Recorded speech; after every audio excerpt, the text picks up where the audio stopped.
Hey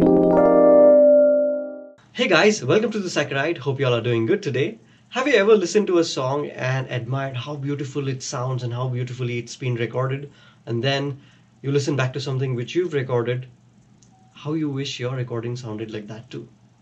If you are in that dilemma today, then fear not, because I have made a checklist of things which could be going wrong, which is stopping you from getting there. Stay tuned.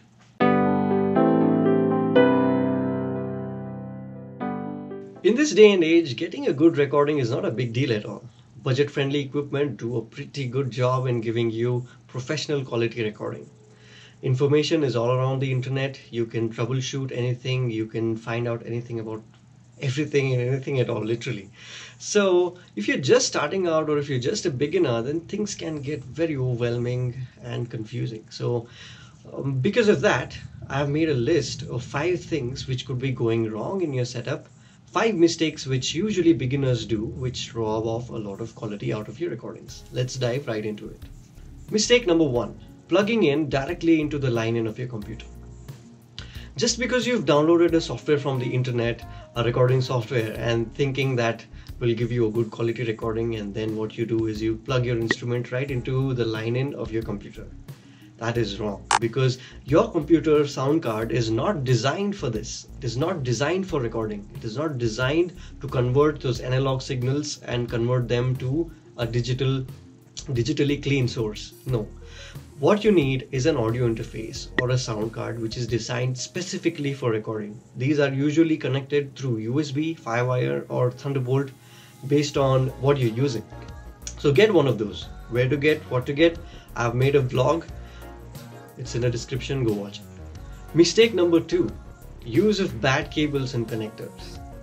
This is a very common mistake because you want to save a couple of $100 in this and then spend it for something else. Please don't do that. Spend money on good quality cables, because bad quality cables are made up of very bad quality copper and flimsy connectors which catch interference from your computer, from your surrounding lights, from your mobile phone, and adds everything into your recording. Let's say you're recording a guitar and then you're using a bad cable. Your guitar will not sound like the way it is supposed to sound, even though you're using a good setup, even though you're using a good say a guitar and a good sound card. If your cable is not good, your recording is not good. And also, if one of these gets stuck into your sound card jack, be prepared to fast and pray, because there's no way you can get it out. Mistake number 3, recording too hot of a signal or too weak or cold signal. Let me explain. In your DAW and in your sound card, it's a digital source. You cannot feed a lot of signal into it. It has an upper limit and it has a lower limit.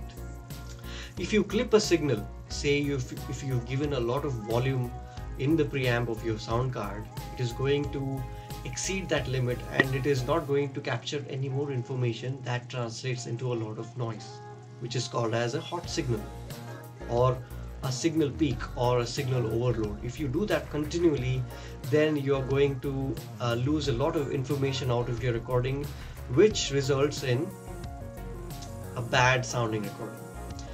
On the flip side of it, a recording too weak of a signal, like if you don't have enough gain in your signal, if you don't have enough gain in your recording source, then you end up sounding, or you end up recording a very weak signal, which you want to, even if you boost it in the post-production, it kind of brings up all the noise bed out of the preamps, and then it is going to sound very dirty, which translates into bad quality recording. So ideally record at around -6 or -3 dB, which should be a healthy sounding signal and a balance between too cold and too hot.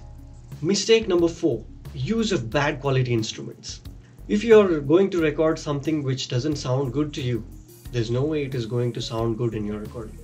For example, if your guitar is very badly maintained, if it is not strung properly, if the strings are filled with rust, if the guitar is broken, if the action is not set properly, if the intonation is not right, there's no way it is going to sound good in a recording. This applies to all of the instruments. This applies to even voices. If you can't sing, you cannot sound good. So Make sure you clean up your instruments, make sure you maintain your instruments properly, make sure your instruments are good. Good does not really mean expensive. Good means your instrument being in good shape. Your instrument has to sound good to you first. Only then it is going to sound good in your recording. Mistake number 5, lack of patience. As much as music is an art form, recording equally is kind of an art form. And every art form needs lots and lots of practice in order to improve. And practice needs patience. Recording is one such thing which is so vast that it's like there is no end to learning. So you have to spend lots and lots of time doing the same thing over and over again in order to learn and perfect the craft. Good quality of recording, good quality of production is something which you will not get it right away. You need to spend a lot of time listening, you need to spend a lot of time tuning your ears in order to listen, you need to spend a lot of time into this. Only then you will arrive at a good quality of your product. So if you're someone who expects results immediately, bad news, that is not going to happen. This takes time and you really need to be patient in order to improve and get a good quality recording. Well, these were the 5 mistakes which are commonly done by beginners, which kind of rob your quality. I'm going to throw in an extra point just as a bonus. Compose good songs. You cannot make a bad song sound good. You cannot make a bad composition sound good. You might have all the best equipment in the world, you might have the best studio in the world, but if your composition is not good, your recording is not going to sound good. Example.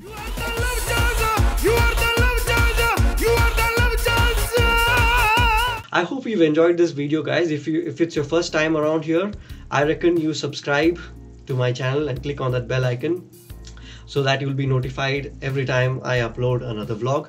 If you have any doubts, if you think I've missed out any other mistakes, feel free to comment. If you have any suggestions for me to do the further subjects in the vlogs, then comment, like, share, and that's it. See you in the next vlog.